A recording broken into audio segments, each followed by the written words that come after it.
Hello, everybody, and welcome back to another episode of Beyond the Set. I am your very attractive host, Jeremy Byers. And no, I'm not dead. It's just been a really long time since I recorded an episode, but we're back. And my guest here is SER. He is an up and coming pop artist and vocal artist. And even more attractive, might I add? Okay. Possibly even more attractive, but that's up for you guys to decide. That's but up to debate. Yeah, I thank you so much for coming on, and I appreciate you being here. Definitely. Thank you for having me. Of course. Feels so official being on the chair. I know. They're not as comfortable as they look like. I feel like celebrities have sat here. Yeah. Someday, hopefully, you might evolve into one. I might be the celebrity sitting in the chair. Oh my gosh. Exactly. So I do have just one simple question. Who are you? Oh my word. I don't know. I feel like I'm still discovering myself. Yeah. I'm just like a lost farmer boy trying to do music and pop, figuring it out as I go. Yeah. I don't know. Yeah, we just recently finished a music video for Yes. Yeah, it was really fun. If anybody hasn't seen it, I'll leave a link in the description, but and it just got accepted to the European. What was the European? Yeah, the Music Video Awards. Music Video Awards, yeah, that's so cool. It's awesome, and I wanted to kind of ask. So I never was able, like on set while we were filming that, was like able to ask about that song, and I just like my own curiosity. Where did that like come from? Like those lyrics, and like how did that whole collaboration with what was his name? Jay Razzie. Jay Razzie. I wanted to just say Jay. I knew that wasn't right. Everyone kept calling him like Jay Rizzy too. Like that was just my word. Yeah, everyone was messing up his name. But yeah, like how did that all like come to fruition? Yeah. For Jay Razzie, I kind of just like discovered him through Instagram and just like some of his videos and his music, which is like super great. He has such a cool like pop sound that I like really like. And yeah, we got to just talking on Instagram, and it just kind of came out of just sharing our projects and what I was working on. And yeah, like Motel, I feel like I've had more heartbreak than the, happy side than the happy endings. Yeah. Sure. I know one day I'll have it. So I feel like that just kind of came out of reflecting over like, the L's in the past. I feel like a lot of people can relate, to like, losing something you love so much, and the manic and like the pain and the passion that like trying to like assess the situation. So I think the song just came out of that, and it kind of came from the heart. Yeah. Did you write your parts and he wrote his own part, or like so I wrote like kind of just a few idea lines for the chorus, but he's just so talented. I'm kind of like, do whatever you want. Like, you are just so talented. I just know it was going to be good. And I just love what he did with the verses. And he added, like, some of his own twists to it. And I think it turned out amazing. Now, does a lot of your inspiration for, like, your music in general kind of come from, like, these darker times seems like a little dramatic, but, like, these heartbreaks and stuff? Like, does it all kind of derive from that, like, do you think? I think music for me has always been, like, when I go through something, instead of going to journal, I just, I go to the studio, or I go to the microphone, and I work through things that way. And so I think, some of my songs, like June, came from a time, like after a really dark time, but coming into like a better season of life. And so that was like such a good moment. And like Motel came from just some time in my life when I was, going through it in the trenches. And so, yeah. Yeah, I mean, I feel like that's a lot of music nowadays, at least like pop music. I wouldn't say like rap music's like that, but a lot of pop music is like derived from like those like darker times. Now, when did you discover that you wanted to do music? Like, what's the SER origin story? Oh my word. The SER origin story, that goes all the way back to like a little brick church in the middle of nowhere.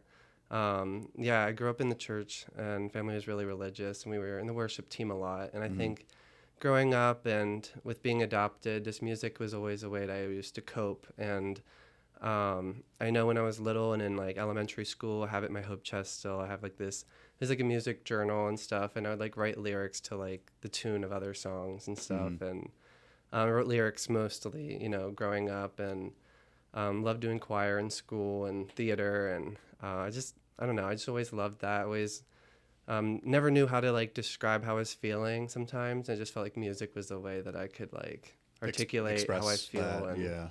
explain things that I couldn't explain in words. Yeah. Now, when you took the launch, I guess I don't even know how to like ask this. Like the actual like launch of your like music career, like SER as a name, when did that actually start? So SER is actually my rebrand. Way before SER, there was Neil Viktorovich. I signed with Amuse, which is an independent label that signs small artists, co-founded by will.i.am. And I signed that in like ninth grade and was like releasing some music in high school. Ninth grade, that's crazy. Wow. Yeah, my first song came out in ninth grade. It's called Grace. It's a little pitchy, a little rough. I learned my music like by trial and error. So over the years, it's like, well, that sounded awful. Like, how can I make that better? But so I started off as Neil Viktorovich, and then when I graduated and kind of got off the farm and started to like, find myself and create my own journey, I felt like it really resonated with my biological name and just felt like that was more of who I was. And so like SCR is the beginning of Sergey. So I feel like that's where SCR came from, just like, leaving home, leaving the farm, graduating high school, just like, who are you? I feel like everyone feels very lost in that, year like after high school. Transitional period. Yeah, and especially graduating during 2020 and COVID was crazy time, especially like spent my senior year at my house in my room, Wait, did you graduate high school from in 2020? I did. I'm one of the COVID graduates. So am I. Oh my God. That's crazy. I didn't even know that. That's so wild. I did not know that. I didn't know we were like the same age. So you're like 23, 24? Mm-hmm. No kidding. Wow. Yeah, I'm 24. That's crazy as shit. That's crazy.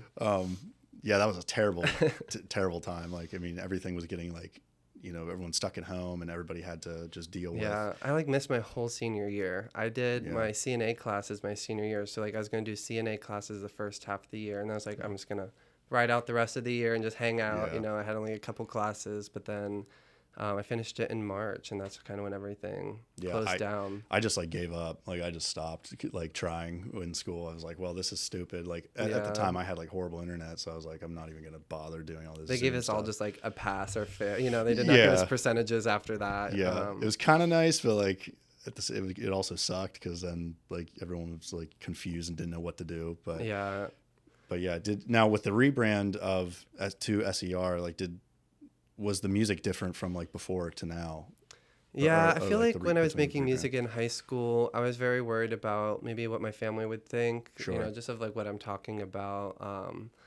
And so I feel maybe I curated a lot just to like please people. And then graduating, moving out, discovering myself as a young adult, I think that's when I started to be more bold and to start more talking about myself honestly and taking more risk with like what content you're and I think that's SER is just like who I am, and I felt like before I was just trying to like fit into a form to like make everyone happy, and that makes sense. So I think SER is just like the honest me, like the true version. I know I've said this on probably like 20 episodes of well, there's not even 20 episodes of this out, but like what, 10 now? Probably all 10 episodes I've said this at one point. Like when I made things in high school, like I was also like, I relate to that because, I was making things that they kind of like crossed a line where I was like uncomfortable, but at the same time I was like, well, people are going to think I'm weird and like, it's like judgment and you're scared of what, your peers will think. Exactly. And it never makes any sense because I say this all the time, I'll just like use your music for example. So like something now that you wouldn't have done in high school,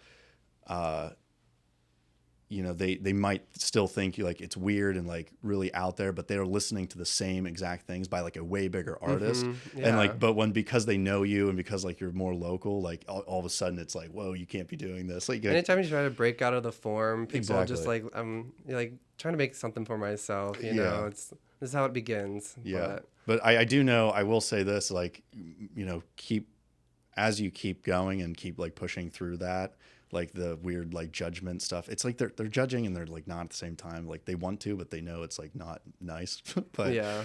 if you just keep like shoving yourself through that, it's, you know, you will start to see those people, and I'm sure you already have, like you see those people who really give a shit, like they're coming around, they're like, Yeah. you know, I'm really proud of you, and like I can see you're putting in the work, like congratulations, like that sort of stuff. And that's always nice to kind of feel from people. I think like the beginning of my music career was filled with more, I think, hate than support. Just Absolutely, because yeah. it was pretty rough. Like I will Yeah. admit, like I totally get what Yeah. the comments meant and stuff, um but I think it's really cool now as I've like grown and learned and I'm around like other artists and you know other creators and have learned a lot. Just seeing support and seeing like people like actually listen messages of like I got a message one time. People were like, "Oh, we're building our deck, and we just had your music playing on like the speaker." Oh, that's cool, and I yeah. was like, didn't know who they were, and I just thought that was like so weird to me because before, like when I was in high school, they would just play the song to make fun of it. Versus now Exactly. people play it to like Actually enjoy it. life, and it's Yeah. just like a background track now, and That is cool. which is so cool. Yeah. So now, I mean, my first movie was terrible. Like the first thing I've ever made, it was garbage, and like I wish I could like burn it and all copies that are distributed. I mean, there's someone out there who has them, but do you feel like that about your like new stuff, or like not your new stuff, but your the first things you did, like? Yeah, In you the very know, for beginning. Grace, I had two versions. I did have somebody who like mixed one, like kind of professionally, and it was like really auto-tuned. And I think at the time, like auto-tune in music was still like pointed at and made fun of. Yeah, You know, I think yeah. like T-Pain and them really Yeah. paved the way, and I kind of like that. You know, I feel like, you know, some people are vocalists, some people make art. I think music can be so many things. Yeah. But I think, you know, I didn't want the auto-tuney sound, so I went with like raw vocals, like no mix. It was like really pitchy, and but it started my journey and it Sure. brought me here. So I don't think I leave the song up publicly, even though I absolutely hate it. I just really want to see my start, you know, Like your progression from of where like from Grace to Motel, like this is how far we've come. And Yeah.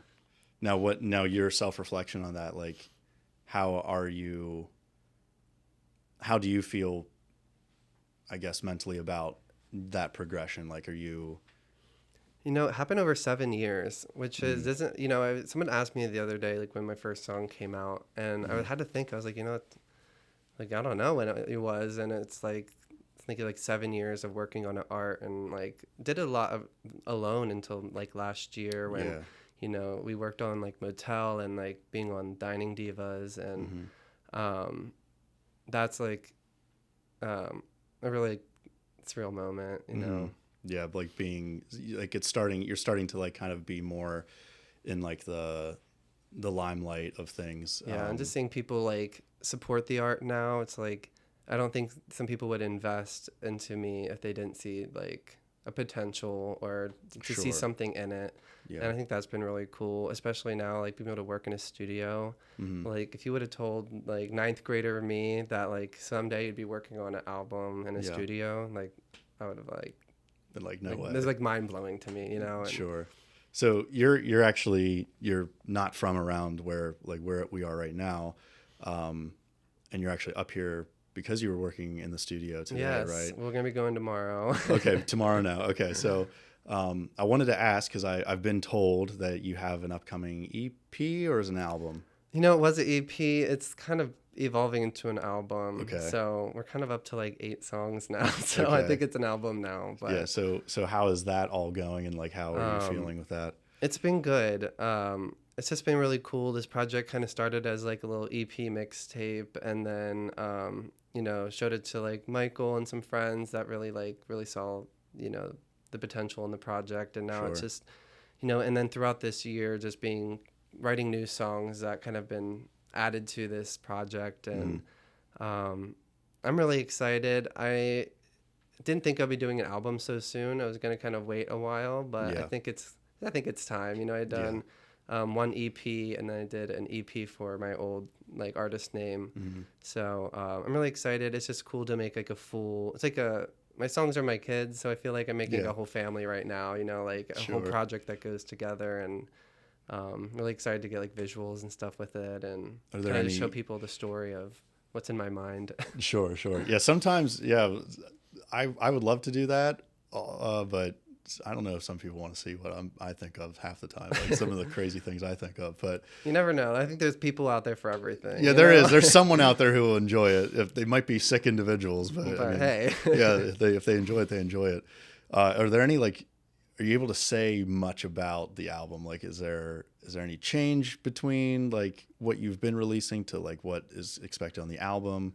I think some of my songs I'm starting to really get, personal into my story and to start talking about some of the things I don't talk about publicly. I think for some of my songs, it's been very like just a feel good song, or Sure. um, I think now I'm starting to get more honest and like, starting to write more in depth and stuff. And I'm really excited for that. The album's Cardiac Lovers. It really just talks about, all the things my heart's been through, Sure. in the past like 2 years have been like a really wild ride, Yeah. from losing my job in, Baltimore and having to move back to my parents' farm and stuff, and just evolving with, that change. And so I think, this album will really talk about, the pain and the good things that have happened over the past couple of years in my life. Yeah, yeah, and it's good. I feel like it's like that sort of stuff is like therapy, like making your music. I mean, I'm not a musician, but like I do that in other ways. But like doing what you're passionate about and like driving through your passions is like a really good way of therapy, I think. Yeah, it's a way I release it into the song and put the energy into the song, and then I just like give it out, and Yeah, like that's my way of getting rid of it. That's what feels good is like once it's done and you've put a lot of blood, sweat, and tears into a project, and then you finally get it out. Like it feels like whatever that like pressure was on your chest is like finally just like pushed away, and it's like it feels it's rewarding, really rewarding. Even if no one even like. I'm gonna make music even if it's just like my one friend listening to my music. Exactly. That's or yeah. If it's the whole county. I'm still gonna make it because that's just how I process. Yeah, and it's good. Like then your heart's in it is like, and you're able to be proud of yourself and making something like that, because I know I've made things that like no one watches, but like I just like to make them. Yeah, make like, art at all costs. Exactly. And I feel like creatives like yourself and I, we almost have to be like kind of geniuses, when you think about it, like you're like being that creative and like just like taking the risk of like, let's just push it out there and like whatever happens. And just like release it, and you never know what it's gonna bring. Motel brought me so many things. That video has brought me so many opportunities, so many like That's just awesome. New people that kind of turn their eyes to me now, and connections. Like the studio is kind of a product of the video and just meeting people and them seeing like the art that I'm putting out, and what taking me more serious now. What are some of the things that like came from that? Like, do you have any in definitely mind? just like connections, like Ricky Howard. I is another videographer we did June with, and just like. By the way, I like that song. That song's good. Yeah, Thank you. It's I had and so the much video looked fun good. making that, and that song came after a really dark season, so it was kind of just like getting excited again. But to just like these connections and like be able to show like a very like official like video that's nominated that helps with people taking your art seriously. Of course, yeah. I mean, it's good that you're getting those connections, because like it could bring a lot of things for the future. So like, what are some things? Give me like the next like 5 years. Oh my gosh. What do you think is coming in those next 5 years?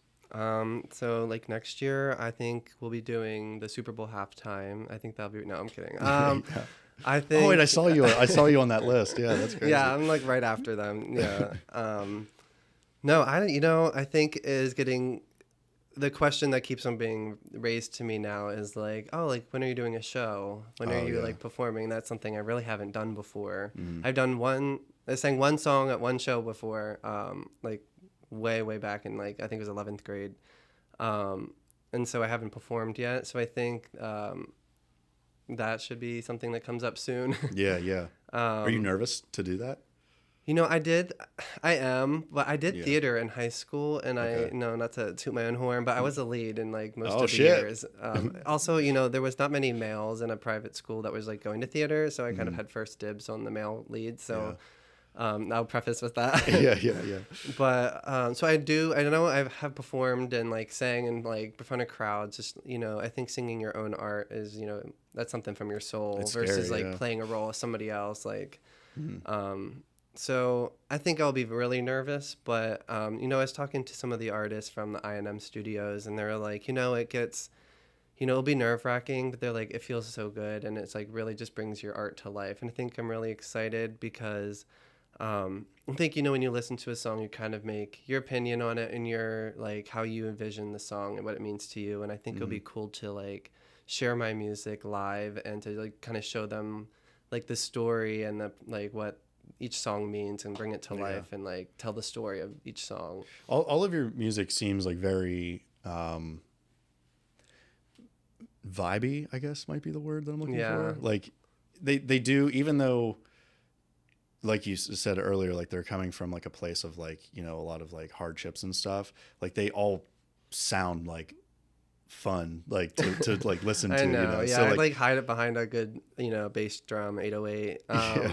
I think like you doing that live would probably bring like a really like that crowd. That would be probably really cool. And I think Yeah. once you do it, you'll after that it'll just be like click for you, and you'll be like, oh yeah, like I'm just gonna do this all the time. Yeah, I think I'm a stoic. There's some songs I'm like really excited just to like perform live. Some of the ones, maybe a little nervous, but I think it, Yeah. it'll be good when it happens. And yeah, that's why I'm excited for like this album to get finished and released, and because I think that's coming up. And I think Cardiac Lover is from, so much has happened since that period of when I wrote it. I'm just really excited to, continue to write about, all what's happening and just to keep on like sharing my story and my art. And, met so many other cool people, and I think like some art can come out of that. And Yeah. I don't know. It's, I just always wanted to do this, and it's just so cool that I get to like do it more and be on a podcast and talk Yeah. about it. Like this is like, I've been like a CNA for like so many years, and it's like music is something I do like as a second hand or third hand Sure, thing. And yeah. so it's really cool now that it gets to be more front burner. And, Yeah, forefront of your life, which is Yeah. awesome. Do you think like when you release the album, I don't know how musicians do this, but like setting up a tour, have you ever thought Yeah. about like touring? And that would be amazing. Yeah, That's yeah. like the dream, I'd love Sure. that. But I think, it's good to start off small and work Yeah, your you're way right. out, Yeah. But I think there's a lot of space for me to start performing, Yeah. in Harrisburg, even in State College and stuff. I know we have like connections in our little like team of people as well. Yep. So I think it could happen. I definitely think like a release party for the album could definitely yeah. happen. I think that would be a really good start, do it in like, closed setting and soft launch maybe. Yeah. I think that would be like really fun. Yeah, that'd be. So we'll see what happens in the future. Have you looked in doing like live performances like anywhere in particular? Yeah, I've had some opportunity. I just really want to be like prepared and ready. Yeah. I want to debut as a strong force. So there's a lot of opportunity. I just need to like polish things up and get ready for that. Do you think you're a patient person? I'm very impatient with my art. I was ready Okay. to release this project That's like a long okay. time ago, Yeah. but there are people around that know that like, taking the time, polishing it up and making it, like an experience is really important as well. So I think this has taught me a lot about taking time on my art, and it doesn't need to be out like right now, Sure. I've released like one song a year for the past couple of years. So it's like really cool to have a big project that I get to like, put my heart and soul in. And then Is there a release date for the album? I have a date that I would like it to be released, but I Okay. won't say anything yet because I don't know. Okay. But it's getting finished, Can you say at least like this year or next year? If not this year, like really early next year. Okay. Definitely before my birthday in March next year. Okay. All right. Interesting. Because So I was curious about that too. I would love it to be by New Year's, but Yeah. we'll see. So going back to Motel, when I heard that, like the chorus and everything, and the lyrics that you had written, I really liked the song. Obviously, I made a whole video for it, but I was just like, kind of curious because like we had a really fun day, like shooting everything, and I wanted to ask you at some point there, but it just never was the right time. Of like, where did that all derive from? Like where that song came from, like a certain situation or whatnot. Yeah. So Motel came from a relationship I had in the past. It was kind of like my first one of like truly like falling in love and feeling that for the first time. And, you know, the guy lived in a city I had never really been to before. And so just that city and that town became like associated with them. Yeah. And after we had broken up, there had been a time when I was staying at a hotel. It was called Motel for more dramatics, but in aesthetics. Sure. But I was at a hotel in that like in Wilmington, Delaware, and it was just like, oh wow, like in this city, you know, and it's like the memories all are like I made with you, but you're not here no more. So yeah, was that the city that he was in? Wilmington, okay. Delaware. Yeah. He's flown the coop from there now. So yeah, but so it's just the Motel kind of came from those feelings, and it's just like.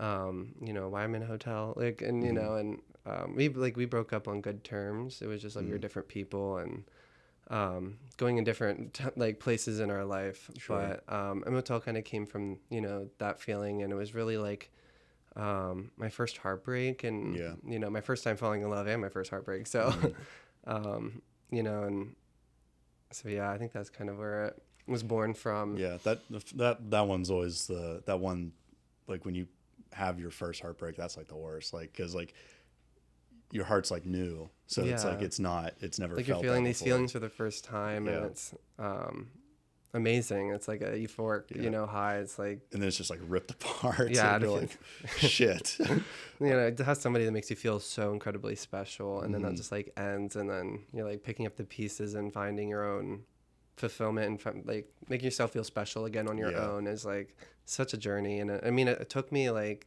3 years to write about that time, you know, and but like look what it made, you know. I mean, yeah, that's amazing. The thing. And you learn from that stuff, like in relationships and things, like, you know, you learn, okay, like this was right, this was wrong, like, you know, I this is what I would do differently. Like it's kind of nice that like, you know, people don't just like go off and get married right away because like, you know, there's no, well, like, some do, some do, but like you're able to like, you know, just like have, I guess like trial runs with people. And I was so young at the time. So I was, you know, young and in love. And I definitely learned a lot, you know, after the breakup, you know. I listened to Leon, which is this artist. She's an amazing singer. She has this album. And that really helped me get through the breakup because she was singing about, you know, I think it was a husband that they had divorced. And she was just like singing about those feelings. And I think I grew a lot. I learned a lot about, you know, loving a person and, you know, I think everyone learns that way, but yeah. And it made a relatable song. I mean, you know, like a lot of people could probably relate to that. Turn your pain into a good bop song, you know? Exactly.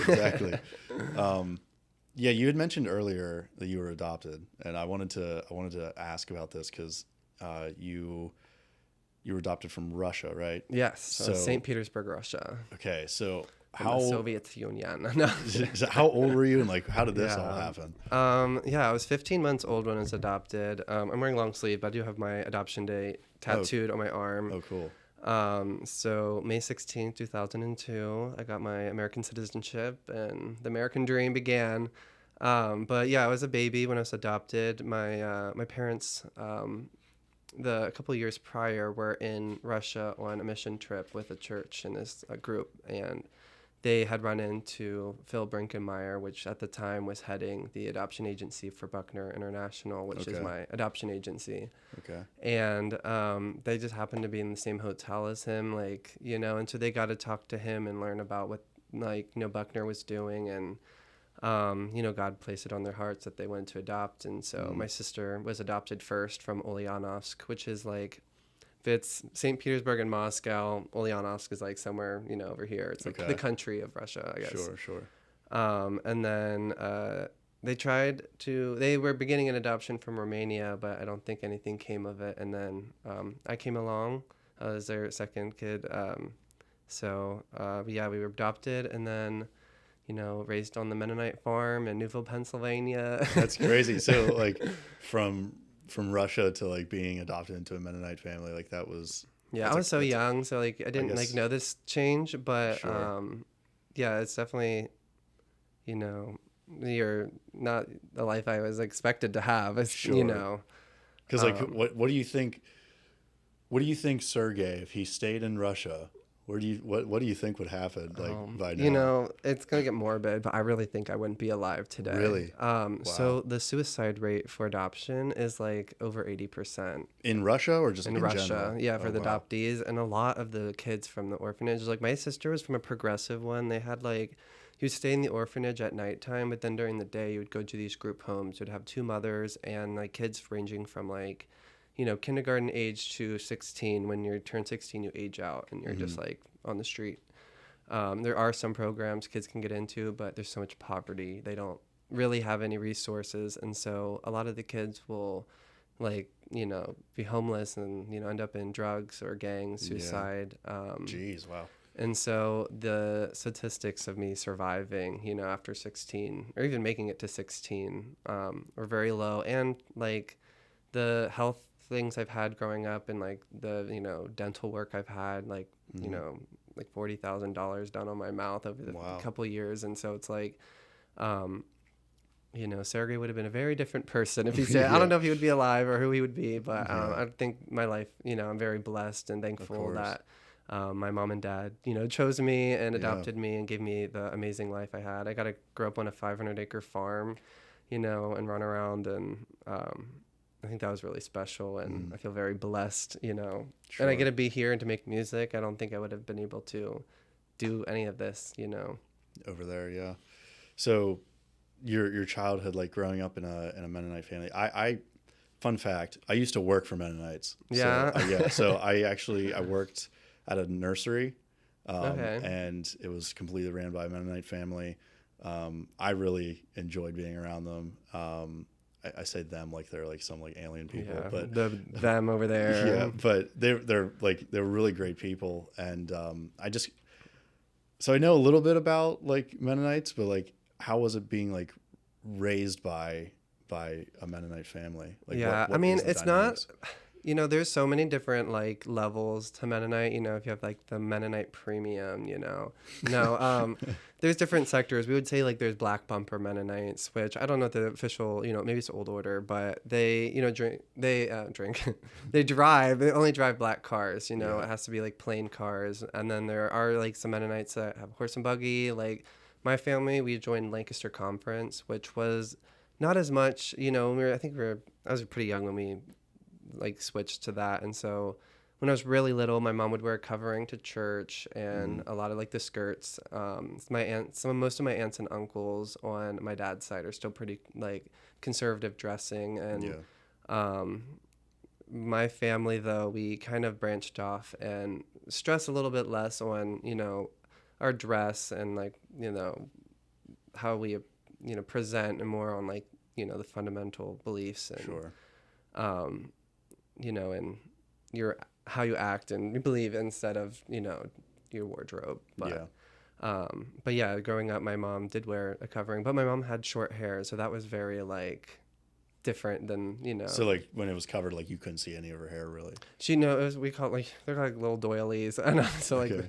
it was like little like covering that she'd wear and pin. She would only wear hers during church, but Mhm. back before I was around, my family all did go to the same church and were pretty all conservative in how they dressed. But, some of my family believed that the dress was important. And there's very complex to why our church like split, Okay. peacefully, I think, we're Sure, all sure. still, most of my family went to the same church at the Yeah. time. So part of my family and my aunts and uncles, like branched off and, went to a different church and still live pretty like I said, conservative wardrobe. And Mhm.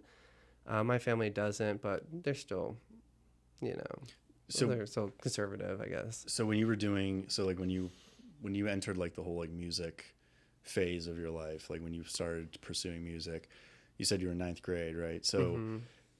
what did you like tell them, or was this like a secret that you kind of kept from Yeah. them for a while? In middle school, I would like ghostwrite for people. I had like Okay. two people. There was a rapper in Ohio, and then Jeffrey King, which was like a a Facebook like influencer, I guess. He was on a Okay. show called Upgraded, and then he'd done a lot of extra work. And so I like write for him as well. And then I think is when I wanted to like, I didn't like writing a song and giving it to someone else. I was like, I worked so hard on this. That's my and stuff. What the that's hell? mine. Like a little selfishness maybe, but Yeah. so that's when I just started making my own thing. But I definitely like curated maybe what I made to make sure I wasn't stepping on any toes. Yeah. But yeah, I kind of forgot. Yeah, no, yeah. Did you hide that from your family? Like when you started? My mom actually knew a making little your- bit about it. I definitely talk about it, like, and there was a time when I had made a song called Lights and Tunnels, and you can like lease beats online. You know, it's really good for like small artists that just need to get content and like get like songs out there and don't have the resources to make their own instrumental.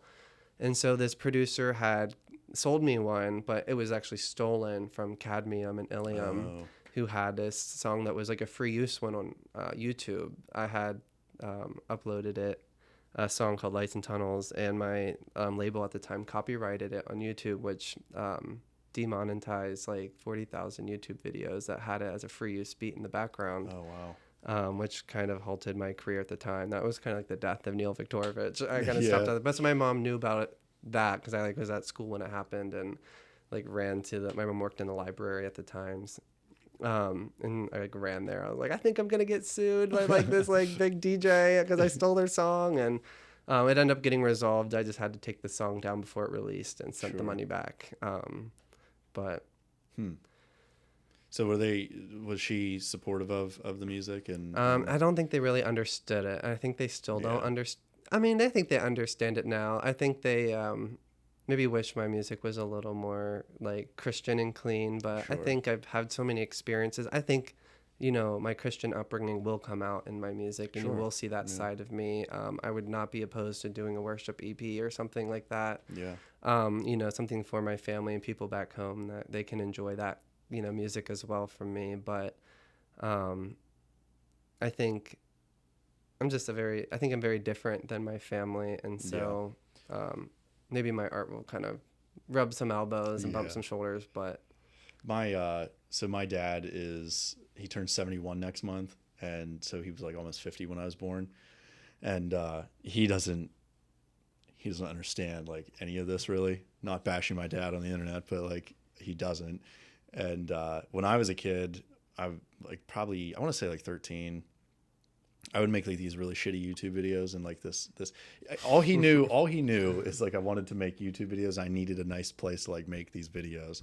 So like we built this like 8x4 like booth, I guess, with like soundproof walls and stuff in my house. It got hot as balls in there because of the computer running and stuff. But this is where I like made all of my stuff when I was growing up, and my dad just never understood it. Like he just was like, okay, I'll support it, but like I don't know what the hell you're even doing. And my mom understood it a little bit more, but trying to get my dad to understand it was like hard. And like even now, like I'm telling him like, yeah, I got a podcast. I showed him a couple clips, and he's like, well, what, like who's watching this stuff? I'm like, believe it or not, like there's people who watch this, and I don't know why. There's some people out there. You just like totally unlocked a memory for me. My first soundproofing studio was made out of like this cardboard box. It's probably like this big, and we downstairs we had this coat rack that kind of looked like a pitchfork at the end, and Okay. so I like kind of like shoved the box onto the pitchfork like tree stand, and then my parents had this like topper that was kind of like the soundproofing material, and they were getting a new bed, so I like cut it up and I lined this cardboard box with it to hold the microphone, and that was my very first soundproofing studio. That's cool, actually. In my room. It was literally like so janky looking, but it worked perfectly. Do you still have it? I think it's been thrown away. I think I Yeah. threw it because I bought like a professional booth now, Sure. like that I can take with me.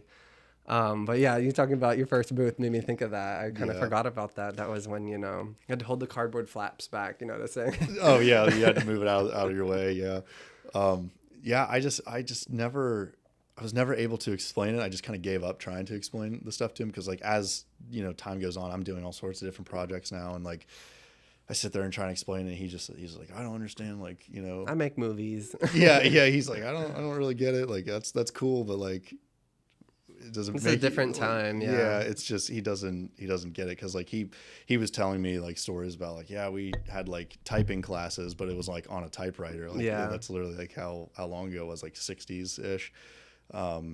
So I understand when you say like, your parents just don't quite get it. And like I just, mine definitely did not. Like they just never understood it. And when that kind of happens, you just have to be like, ignore it pretty much, and be like, well, I'm gonna do it anyway. Like this who cares? Yeah. And you start to like not care about explaining yourself about things. Yeah, because like without my art, I don't even know who I am. Like if, yeah, if I don't make this, I don't know like what to do. I'm only good at like this sort of stuff. So it's like, if I don't do this, like my mom signed me up for CNA classes. If it was up to me, I would have just like figured out something with music and been like, the unemployed friend on a Tuesday, just making his little mixtape. But I don't know.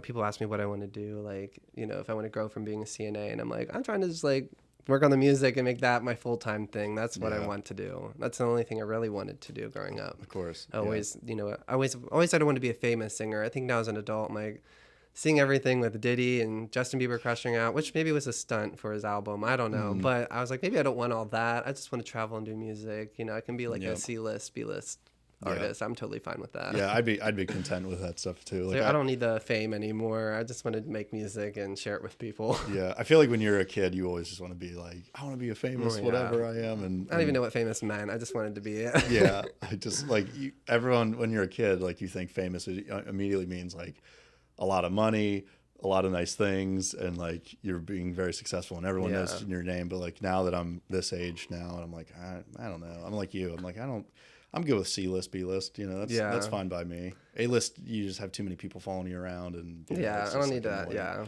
like their lives are pretty much robbed from I want them. to still go like undercover. I just want to go to the grocery store. Exactly. Yeah. I think maybe my family stressed like the Hollywood being bad so much as a kid. Maybe that's what made me kind of interested in it. We would do a prayer session during the Super Bowl halftime because my uncle and family believed it was a satanic ceremony, and that they were like sacrificing children under the stage and stuff. Oh my goodness. And so they would like turn it off, and we do a prayer circle and stuff, which was like good. It's good to like pray for the people. Sure.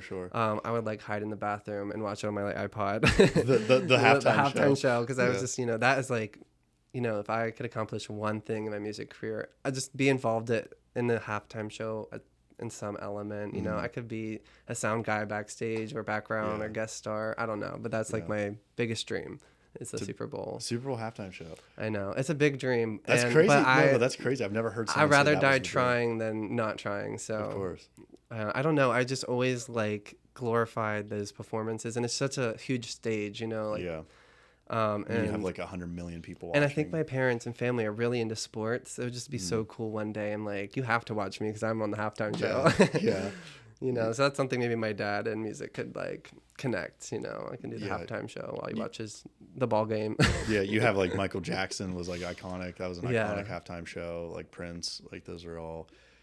I've never heard a musician say like that was their dream, was to be a Super Bowl halftime show. I know. Maybe that's weird. Maybe I shouldn't say it, but I don't know. No, that's your dream. That's your dream. But I would love that. But that's unique. Like most musicians are like, yeah, we just want to be like, famous and like successful and win a Grammy or whatever. But like that's a really unique. I want to make it. Yeah, and to me manifesting it now, the very beginning of my career, I want to do that. That's awesome. That's awesome. They can run this in the documentary one day. Yeah, exactly. It's like he said it like 5 years ago.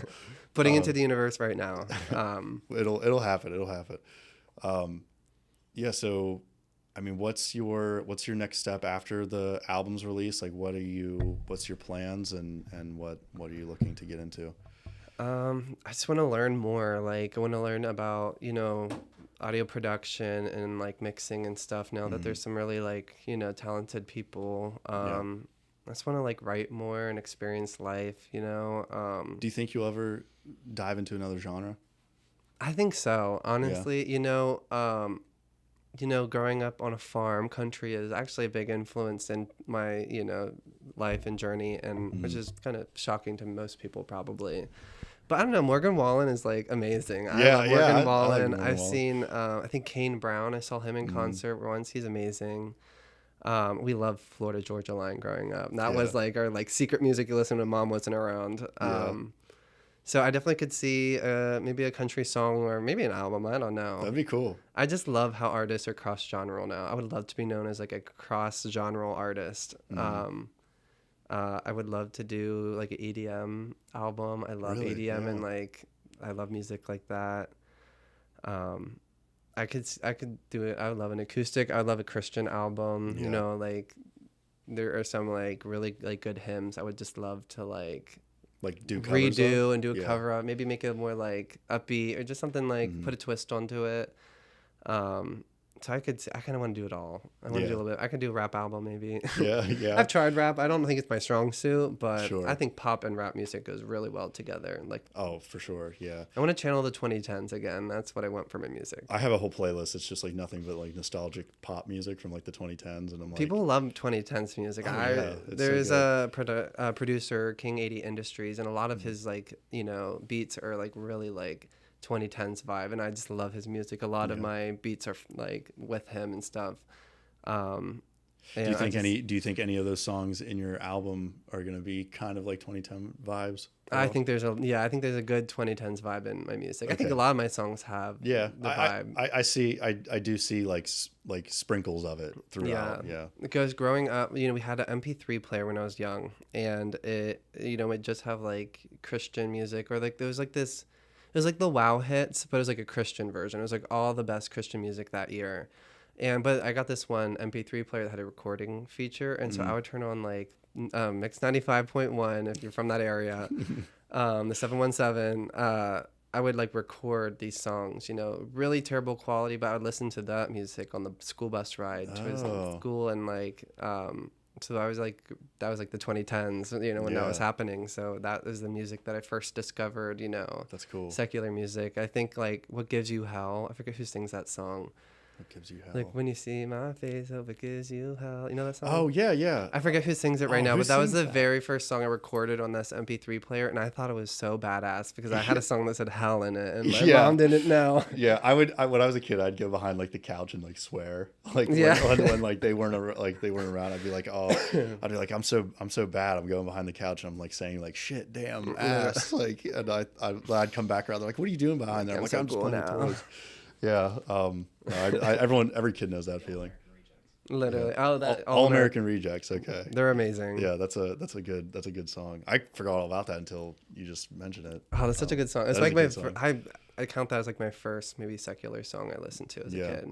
That's a good one. I think like Starships was after that. I think that's when Starships first Nicki came Minaj. out. Yeah. And then my sister got this iPod Nano that somebody put like tons of like somebody from school. We went to a private school, so it was somebody from there went and put all these like songs on. So we had like Bruno Mars and stuff. And I think my sister would use that iPod Nano. Like, okay, I'll give you the iPod if you do this for me. And then I'd It was like an listen to, ultimatum the- or something. Yeah, I could listen to the secular music. How was going to a private school? Like, how was that? I guess it was good. I think everyone was, I don't know. I have like some mixed feelings about it. I felt very bullied, I felt like I was bullied most of my experience in school. I think I was a really weird kid though. I think I like, and my glow up happened way after high school. I peaked way after high school. Yeah, I did not peak in high school. I surely didn't. I surely did not. I was, I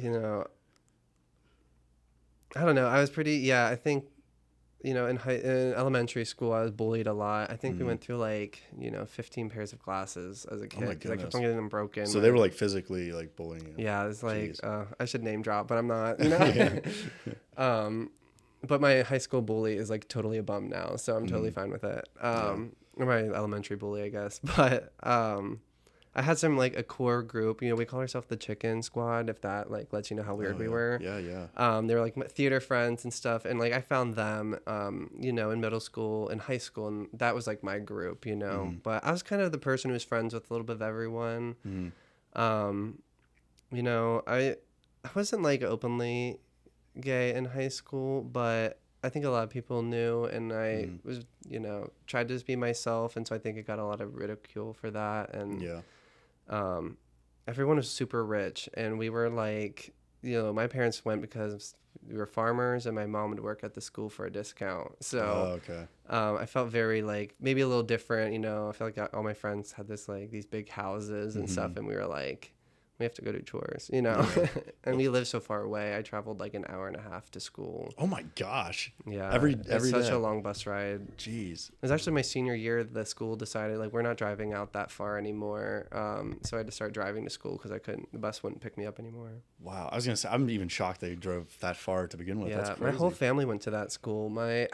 No, don't quote me, but I'm pretty sure my dad was one of the first kindergarten classes at Shalom. So I went to Shalom Really? Christian Academy. And my mom went there. A lot of my cousins, some people from church went there. Like I think we have an exchange student, which is also, well, not exchange student. She's my sister's husband's sister. I don't know what that would. Sister's husband, so that's your brother-in-law, but My his brother-in-law's sister. So she's like family to us. She's Okay, like, yeah, I yeah. count her as a sister, a sibling Sure, to me. sure. So she goes there now, and it's you know what they say, like your school does like a full facelift after you graduate. Yeah. Literally, our school's doing like all these renovations and totally redoing everything. I'm like, Yeah. oh my gosh, you guys get so nice. Like we had Yeah. all the old stuff. Yeah. And so it's like kind of cool to see her go there because I was kind of like the last one in my family to go to Shalom. So it's cool to see her go back there, and I guess there is some residual talk about me because I do Oh, music, really? and they still mention me at school, which is kind of cool. That is cool, It's yeah. cool after I leave high school, I guess. Yeah. Like, Some of us blossom late. yeah. Do you think they'll ever have you come in and like speak? Because Oh, probably not. Yeah, Because I don't think they would want me to. I don't know. Sure. Maybe I think one time I was asked to come for one of the girls basketball games and like sing, but I didn't know if it was like a joke or not, so I just didn't come. I didn't do yeah. it. Yeah. But I think it'd be cool to like I don't know. I think I'd like to go back to my high school and like speak to like the high school students about like they've briefly asked me about it, but I've always thought that'd be really like cool. yeah, To, I would like, love to see my school have a bigger program for the arts. Like we had a theater. It was pretty small at the time. Now I know they're building like a whole new like gymnasium now and stuff. I'm getting all this free promo for my high school. yeah. Oh my god. Shout out Shalom. Shout out Shalom. You want a good Christian school to go to. So I would love, if they would get like an arts program, and like there was like for me, like my choir teacher was doing like private like vocal lessons just for a little bit. We kind of like gave up because just busy schedules in high school. But Yeah, I would have yeah. loved to see more opportunity, and help in high school when I wanted to do music. My school did give me the Adobe Creative Cloud subscription, that's nice. and I had that for many years, like, and they paid for even like I think it just expired like 3 months ago, and Oh, I wow. now pay for it myself for the first time. So since like 10th grade till That's now, nice, I've been though. using Adobe for free, which is really helpful, and I like that really paved my music career. To a lot of my beginning music was mixed on Adobe Audition. Yep. And so I would definitely go back and speak on music and Inspire, help the like- arts section, because I think that's my school really focused on sports. Yeah. Sports was huge. They were like in middle school, the coaches were sending me to basketball camp at Messiah Messiah College during the summer, because they were getting ready for me to be in high school and doing basketball. Did you play sports in? I played in middle school. I played basketball. I was really terrible, and I felt like forced to do it. And Yeah. in high school, I was like, I'm doing theater. I was like, peace out. Yeah. Which was like the best thing I ever decided to do. Yeah. I just wasn't a sports person. I think a lot of people really went. I was tall. I Yeah. was 6'2" in middle school already. Yeah, that's so I crazy. was Holy like shit. tall as fuck. Wait, So- how tall are you now? I'm 6'3". I capped out in middle school. Really? I was like, Jeez. I thought for sure it was gonna be like 7 foot tall, and we had a teacher who had kids who had to have surgery to like stunt their growth because Yeah. their body couldn't regulate it. I forget the condition it's called, but I was like, I might need that surgery. I don't want to be like any taller, and I Yeah. was like so tall and awkward. I was always like the really tall kid in class. So, I stunted early, I guess. I mean, kind of going back to the music and everything, and then Yeah. we like went like way Rabbit trail. like, a huge detour, but no, it's good for people to get to know you Yeah. and I hide behind my microphone a lot. I don't really like put my face out there with my music. yeah. So Well, it's good because like you get that connection. That's half the reason why I'm doing the podcast in general, so people get to like kind of know who I am as well. But I love bringing people on like yourself and, sharing your stuff with the world. So where can people find you and, on socials or, music streaming platforms? Yeah. So you can find me like Music by SCR for Instagram and YouTube. I kind of tag everything with Music by SCR because I know SER is like the verb tense to be or not to be for Spanish. Oh, okay. So I know it gets mixed up in the search. But yeah, my email, if you need to contact me, is Music by SCR contact. But yeah, my Instagram and pages are all under SCR, just the 3 letters. So Cool. really should be easy to find.